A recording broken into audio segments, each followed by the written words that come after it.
గొప్ప దేవ, సర్వోన్నత, సర్వాధికారి, సర్వ సృష్టికర్త నీకు వందనాలు అయ్యా. భూమిని ఆకాశాన్ని సృష్టించిన దేవానికి వందనాలయ్యా. గొప్ప దేవానికి వందనాలయ్యా. అయ్యా మా జీవితంలో చేసిన ప్రతి మేలుని బట్టి వందనాలయ్యా. అయ్యా ప్రతి ఆశ్చర్య కార్యాన్ని బట్టి వందనాలయ్యా. అందుకే ప్రభా నీకే స్తోత్రాలు చెల్లిస్తున్నానయ్యా. అయ్యా ఈ రోజు ప్రభా ఈ సాయంకాలం నిన్ను ఆరాధించే భాగ్యాన్ని మాకు ఇచ్చినందుకు వందనాలు ప్రభా.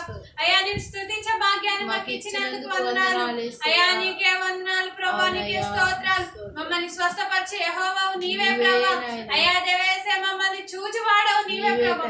ఈ లోకంలో ఎవరున్నా ఎవరు లేకపోయినా ప్రభా అయ్యా నువ్వు మమ్మల్ని ఆదుకునే వాడవు.